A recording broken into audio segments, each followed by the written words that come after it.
Welcome in, everybody.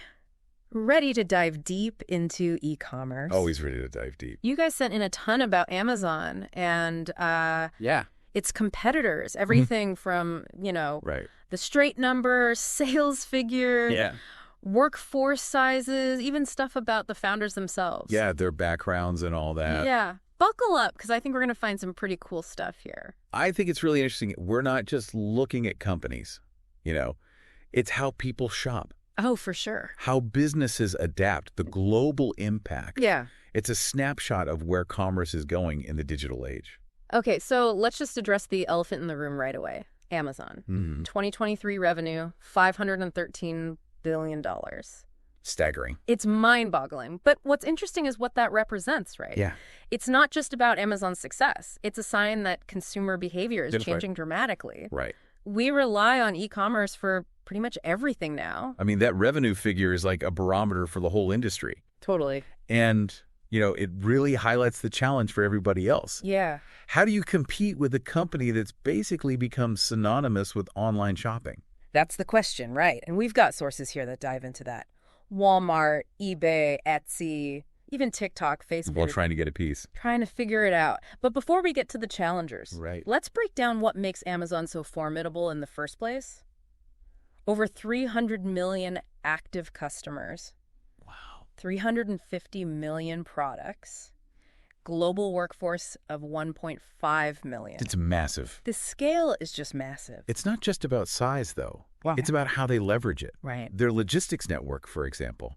Amazon Robotics. Oh, yeah. Their warehouse automation system. It's insane. It's incredible. This isn't just robots moving boxes. This is sophisticated algorithms optimizing every single movement. Yeah. So they can fulfill orders with incredible speed and efficiency. I read somewhere that they use AI to predict what people are going to order before they even click buy. Yeah, that's right. Predictive analytics. Wow. To anticipate demand. They pre-position products closer to customers. That's wild. It is. It's a level of sophistication that most competitors just can't match. Yeah. And then you've got fulfillment by Amazon, FBA, Right. which lets third-party sellers tap into that same network. So it's not even just about selling their own products. It's about creating this whole ecosystem. Exactly. But other businesses depend on them. That's the network effect in action. Right. The more sellers join FBA, the more attractive Amazon becomes to buyers. Yeah. Because of the selection, the prime shipping. Yeah. It's a powerful cycle. It reinforces their dominance. And we can't forget about Amazon Web Services, their cloud computing arm. Right. Brought in, another $80 billion last year. Yeah. It's like they've diversified beyond just retail. Yeah. Made it even tougher to compete with. For sure. It's interesting to compare that with Walmart because they actually beat Amazon in total revenue. Yeah, $611 billion in 2023. Right. But when you dig a little deeper, it's clear they're coming at it from a different angle. Yeah. Walmart's strength is their physical presence. Over 10,500 stores globally. They're trying to leverage that with their omni-channel strategy. But I mean, is that going to be an uphill battle? Well, I mean, it is. Can they really compete with Amazon's speed and technology when they're dealing with brick-and-mortar stores? Well, their omni-channel strategies, more than just having stores, they're using those locations as mini fulfillment centers. Oh, interesting. Curbside pickup, same-day delivery for online orders. Okay. Integrating online and offline inventory. Customers can shop seamlessly across both. So they're turning their physical stores into an advantage, like a weapon against Amazon's purely online model. That's the idea. Meeting the customer wherever they are, providing multiple ways to shop. The key is going to be whether they can match Amazon's customer experience, though. Yeah. The speed, the convenience, the personalized recommendations. And what about Walmart Plus Stay? Isn't that their answer to Amazon Prime?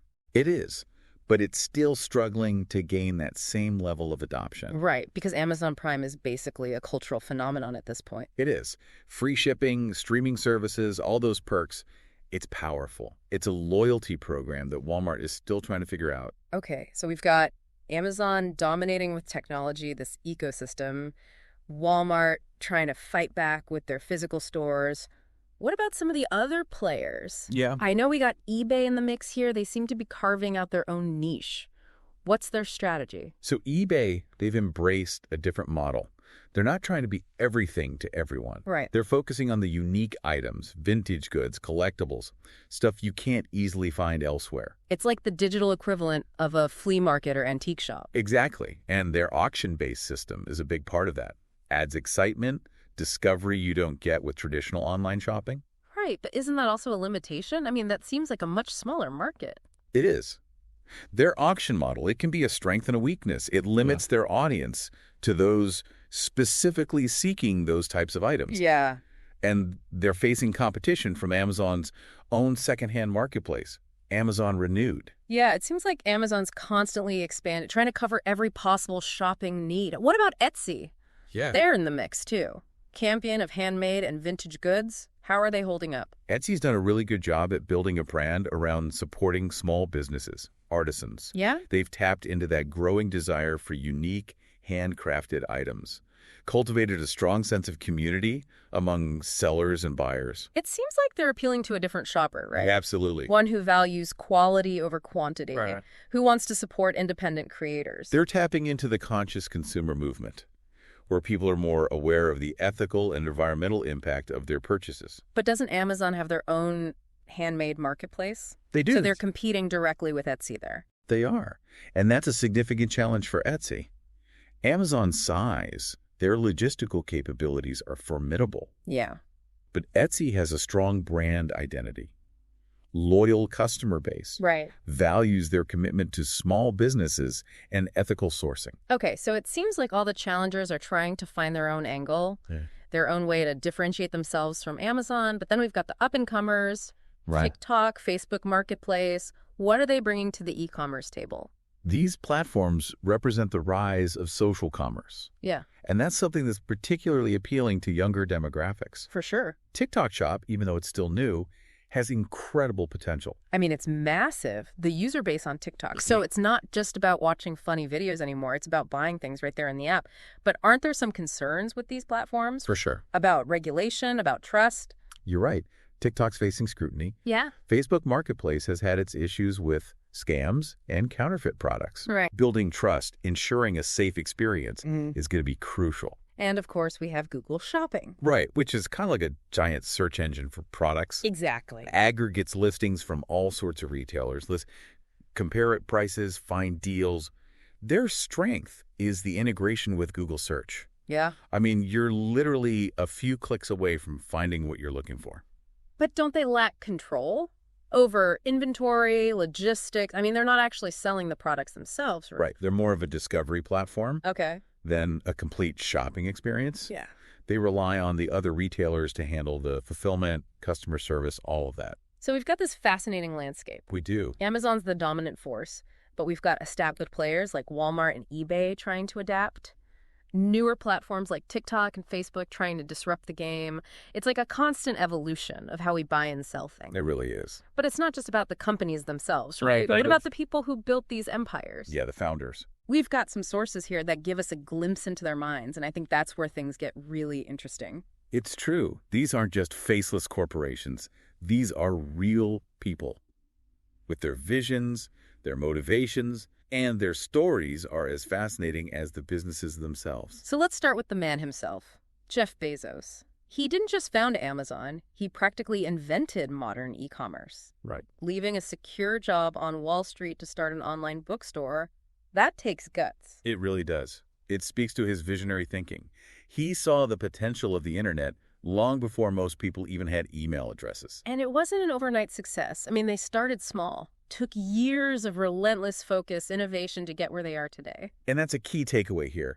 Amazon's success wasn't accidental. Right. It was a result of his commitment to customer obsession and his willingness to push boundaries. And now he's off to space with Blue Origin, literally reaching for the stars. It's a testament to his ambition, his long-term vision. I mean, he's not content with just building a retail empire. He wants to push the boundaries of human exploration. And it's that kind of thinking that's driven Amazon's success. Then you've got Pierre Omidyar, the founder of eBay. He created a platform for peer-to-peer sales, which was pretty revolutionary at the time. Absolutely. He saw the power of the internet to connect people, to create a more democratic marketplace. Yeah. Building trust between buyers and sellers was a core principle for eBay. And that's something that still differentiates them today. And now he's focusing on philanthropy through the Omidyar network, proving that success isn't always just about profits. Right. It speaks to a broader vision of using your success to create positive change. Next up, we've got the Etsy founders. Chad Dickerson and Rob Kalin, they really championed small creators. They saw a need for a platform that celebrated handmade, vintage goods, deliberate contrast to the mass-produced items dominating other retailers. And Etsy's focus on sustainability, community, that's been a key part of their appeal. It's almost like they're creating a counter-movement to the mass consumerism that Amazon represents. In a way, yeah, they're offering an alternative, a way to shop more consciously. Okay, so we've got Amazon, Walmart, eBay, Etsy, but we've got a few more founders to discuss. Let's move on to Walmart's CEO, Doug McMillon. Now, his story is an interesting one. He inherited a retail giant that was struggling to keep up. And he's the one spearheading their digital transformation. So he's leading the charge against Amazon, trying to bring Walmart into the 21st century. But what's his strategy? I mean, how's he trying to compete with a company that was built from the ground up for e-commerce? We'll be back after a quick break. Hey there. Welcome to Good Advice Giver. First, we want to start by saying a massive thank you for tuning in today. Whether you're a long-time listener or you're joining us for the first time, we're truly grateful to have you here. We know you've got a lot of options when it comes to podcasts, so the fact that you're spending your time with us means the world. So thank you. That's right. We're excited to have you with us because here on Good Advice Giver, we cover just about everything. Whether you're interested in sports, relationships, sex, money, finances, business, digital marketing, music, education, movies, comedy, or something else entirely, we've got it all. No topic is off limits here, and we dive deep into real, meaningful conversations that matter. We've also got a mix of male and female hosts, so you're always getting a well-rounded perspective on every topic we cover, from business strategies to personal development, from car shopping to digital products like affiliate marketing. We bring a little bit of everything to the table. Our goal is to offer advice, insights, and some laughs along the way to make sure you feel welcome and engaged, no matter what brought you here. And it doesn't stop there. We're not just about giving great advice, we're about action. On this podcast, we even sell products and services we believe in, from affiliate marketing opportunities to cars and more. So whether you're looking to boost your business or find practical ways to improve your everyday life, you're in the right place. As always, we want you to stay connected with us. Be sure to download this episode so you can listen anytime, anywhere, whether you're commuting, working out, or just relaxing. And while you're at it, follow us on social media. We're on Instagram, Facebook, Twitter, you name it. That's the best way to stay in the loop for upcoming episodes, behind-the-scenes content, and even giveaways. And don't forget to subscribe to our YouTube channel. We're posting extra content there, including video podcasts and deep dive discussions you won't want to miss. Be sure to like, comment, and subscribe, and let us know what topics you want to hear more about. Lastly, check out the link below in the description for exclusive offers, resources, and more ways to connect with us. We're here for you, and we can't wait to bring you more valuable content. Thanks again for tuning in to Good Advice Giver. Let's get started. Well, his most significant move was the acquisition of Jet.com. Brought in a team of e-commerce experts, technology that Walmart desperately needed. He's also focused on integrating their online and offline operations, using their network of stores to offer curbside pickup and same-day delivery. So like we were saying, he's trying to turn their physical presence into an advantage, something that Amazon can't easily replicate. It's exactly. Recognizing that Walmart's strength lies in its reach, its ability to serve customers both online and in their local communities. It's like he's taking the fight to Amazon on multiple fronts, trying to outmaneuver them with technology, logistics, and good old-fashioned brick-and-mortar retail. A bold strategy. And it's still unfolding. All right, so we've got the retail giants covered. Let's shift gears a little bit, talk about some of the tech titans who are also making moves in e-commerce. We've got Mark Zuckerberg, the founder of Facebook, or Meta, as it's known now. Right. His foray into e-commerce is interesting because it represents the convergence of social media and shopping, Yeah. right? Facebook Marketplace is just one piece of a much larger puzzle. He's trying to build an entire ecosystem within the metaverse where people connect, communicate, and of course, buy things. Exactly. He's leveraging that massive user base, the power of those social connections, to create a new kind of shopping experience. But isn't there a trust issue with Facebook? Oh. I mean, they've had their share of privacy scandals and data breaches. Do people really want to shop in that ecosystem?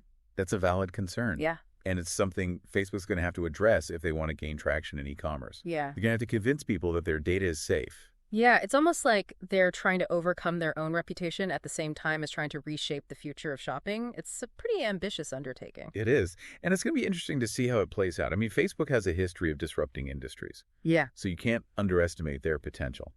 All right, and finally, we've got the Google guys. Yeah. Larry Page and Sergey Brin, who literally changed the way we search for information. Right. Their impact on e-commerce is less direct than some of the other founders we've talked about, but it's no less significant. Right. I mean, Google search is the primary way people discover products. Research purchases. It's like they're the gatekeepers of online shopping. They control the flow of information, which gives them a ton of influence. Exactly. And their advertising platform, Google Ads, is a major revenue driver for e-commerce businesses. So even though they're not directly involved in selling products, Right. they're playing a crucial role in shaping the landscape. All right, so we've covered a lot of ground here. Talked about the companies, the founders, the strategies, the challenges. It's clear that Amazon is the one to beat. They've set a high bar. But as we've seen, there are other players out there, vying for their piece of the pie, each with their own strengths and weaknesses. But even with all this competition, Amazon has some key advantages that make them incredibly tough to topple. So let's delve into that a little deeper, shall we? I mean, when you look at Amazon's success, you can't ignore their logistics and fulfillment operation. They've turned prime delivery speed into a weapon. Same-day delivery in some areas. It's insane. But how did they achieve that? Well, we touched on the robotics system earlier, Mhm. but it's not just about having robots in warehouses. It's about the whole system working together. Right. I read somewhere that Amazon warehouses are designed so products are constantly moving, almost like a living organism. Really? Yeah, they use something called chaotic storage, Chaotic storage. where items aren't organized in a traditional way. Okay. They're placed wherever there's space, and sophisticated algorithms track their location. So it's like organized chaos. Exactly. But how does that actually make things faster? So think of it this way. In a traditional warehouse, you might have all the coffee mugs in one aisle and all the phone chargers in another. But in Amazon's system, those items could be scattered throughout the warehouse, closer to where the pickers are. Oh, I see. So it's about reducing the distance those pickers have to travel. Exactly. It all comes back to their customer-centric philosophy. Right. They're obsessed with shaving off every second in the fulfillment process. Makes sense. It's not just speed, though. It's reliability. They've invested heavily in building a robust delivery network, with their own trucks and planes even, Right. all to get packages to customers as quickly and efficiently as possible. And then there's fulfillment by Amazon, right? Right, FBA. Where third-party sellers can take advantage of that superpower. It must be a huge draw for smaller businesses. Oh, absolutely. Yeah. It gives them access to Amazon's infrastructure, their delivery network, customer service. It's a turnkey solution that lets them focus on their products and marketing, and it creates that powerful network effect for Amazon. We've mentioned the network effect a couple of times. Right. Can you break that down a little bit more? What does that mean in this context? Sure. So it's the idea that a platform becomes more valuable as more people use it. In the case of Amazon, the more sellers join FBA, the more attracted it is to buyers because of the increased selection, the prime shipping, all that. And then as more buyers are drawn to Amazon, more sellers want to join. It creates this self-reinforcing cycle. It's like a virtuous cycle. Exactly. Success breeds more success. And that's a big reason why Amazon is so dominant. They've created this ecosystem that's tough to replicate. They're constantly innovating, adding new services, features that make them even more indispensable. Like Amazon Prime. Oh, yeah. Started as a free shipping program, but now it's streaming services, music, photo storage, all sorts of things. It's like they're creating a world within a world, a self-contained ecosystem where you never have to leave. And that's a key part of their strategy. Be the one-stop shop for all your needs. The default destination for online shopping, entertainment, everything. It's pretty brilliant when you think about it. But even with all their strengths, even with this incredible ecosystem, there are some cracks starting to show. Right. I know some of our sources highlight the challenges that they're facing, including regulatory scrutiny and environmental concerns. Right. Even giants have vulnerabilities. Amazon's size and dominance have attracted attention from regulators. We're seeing more antitrust investigations. Concerns about labor practices are growing. Yeah, and some critics argue that their marketplace gives them an unfair advantage over smaller businesses because they can use their data to identify popular products and then create their own versions to compete directly with those sellers. Yeah, it's a complicated issue for sure. I mean, you've got valid arguments on both sides. Amazon says they're just using data to improve customer experience, Right. offer better value. Right. But critics worry this kind of power could stifle innovation. Right, and what about the environmental impact of their operations? All those deliveries, all that packaging, it's got to have significant carbon footprint. Yeah, that's another area where Amazon's facing pressure. The sheer volume of deliveries they handle has an environmental cost, and they're being scrutinized for their packaging waste and reliance on fossil fuels. I mean, they have started initiatives like Climate Pledge Friendly, highlighting products that meet certain sustainability standards. They're investing in electric delivery vehicles, renewable energy. Yeah, those efforts are definitely a step in the right direction. But the scale of their operation means they still have a long way to go to become truly sustainable. Yeah, it's a tough balancing act. It is. They're trying to maintain their growth and efficiency while also addressing these growing concerns about their impact on the environment and the economy. It's a dilemma that a lot of large corporations are facing right now. How do you work from product discovery to checkout? But in social commerce, that control is more diffuse, more organic.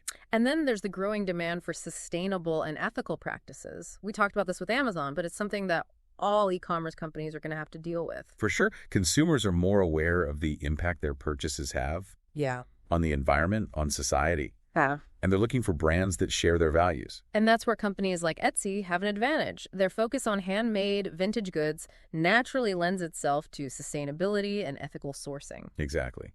And they're promoting a more mindful approach to consumption, encouraging people to buy less, but buy better. And that resonates with a lot of consumers. So it seems like the e-commerce landscape is becoming more fragmented. Definitely. With different platforms catering to different needs and values, the era of the one-size-fits-all e-commerce platform might be coming to an end. Interesting. We're seeing this shift toward more specialized experiences. Makes you wonder what the future holds for Amazon. Can they adapt? Or will they become the next victim of disruption? That's the million-dollar question. Amazon's powerful, but as we've seen, even the most dominant companies are vulnerable to disruption. Well, our deep dive isn't over yet. We still have some more ground to cover. So let's move on to some final thoughts and some provocative questions to consider as we wrap up our exploration of the e-commerce landscape. So we've seen the e-commerce world change so much and how companies are adapting to what customers want. But looking ahead, what does all of this mean for the future of online shopping? Which players are best positioned to win? What should they be focusing on? It's the big question, right? If we connect the dots here, it seems like the battle lines are being drawn between these different approaches to e-commerce. You got Amazon laser-focused on efficiency and convenience, but then you've got challengers like Walmart leveraging their stores and platforms like Etsy and TikTok, emphasizing community and engagement. Yeah, and the sustainability question is huge, right? It's not just about convenience anymore. Consumers are thinking about the environment, the ethical impact. So does this give an edge to companies like Etsy who are already doing that? It could. But I think the real challenge for any company is going to be finding that balance between sustainability and scale. Right. Can they grow while minimizing their environmental footprint? Yeah. Can they meet global demand but still ensure ethical sourcing and fair labor practices? That's a lot to juggle. But those are the questions that are going to determine success in the future. Right. And it's not just about the companies, it's about us too. We have a role to play as consumers in how this industry takes shape, through the choices that we make, through what we demand. We're voting with our wallets every time we buy something. Yeah. Do we put convenience first? Or do we look for companies that align with our values, even if it means paying more or waiting longer? Those are tough choices. Makes you wonder, can we have it all? Convenience and sustainability. Can we support small businesses but still enjoy the benefits of a global market? That's what everyone is trying to figure out. Right. And that's what makes this so exciting. Right. We're not just watching a static industry. Right. This is a dynamic evolution. It's a constant push and pull. And who knows what's coming next? Yeah. We've seen AI come up, virtual reality, augmented reality. How are those going to shape online shopping? Right. It's fascinating to think about. Imagine virtually trying on clothes before you buy them, or walking through a store from your couch. Oh, wow. AI assistants helping you find the perfect thing based on exactly what you need and what you like. It's like science fiction. But it might be closer than we think. Oh. And it raises questions about the role of technology. Will it make shopping easier, more personalized? Or will it create new issues around privacy and data security? Yeah, that's a good point. Important things to consider. As technology advances, we need to think about its impact on our lives, on society. We need to make sure it's used responsibly. So I think the big takeaway from all of this as we wrap up is that e-commerce is constantly changing. Always evolving. Dynamic, competitive. And this story is far from over. The next chapter is being written right now, and it's going to be shaped by all of us. So as you shop online, think about what matters to you, what impact you want to have, the future you want to create, because the future of e-commerce really is in our hands. Yep. So choose wisely, shop thoughtfully, and stay curious. We'll be back soon with another deep dive. Until then, keep exploring, keep learning, and keep asking questions. Today is your lucky day. Today is the day that our $3 website works for you, paying you directly to your PayPal daily. Imagine $3 ongoing continuous payments to your PayPal account. Imagine falling asleep and waking up to $300 in your PayPal account. How would this make you feel? How could this help you? What bills could you pay? What kind of fun could you have? What does that retirement look like now? All for a one-time payment of $3. This website is DFY done for you, fully built and completely hosted, and never stops collecting payments for you. You have spent $3 on coffee on a regular, but that coffee won't help you create multiple streams of income. Click the link below.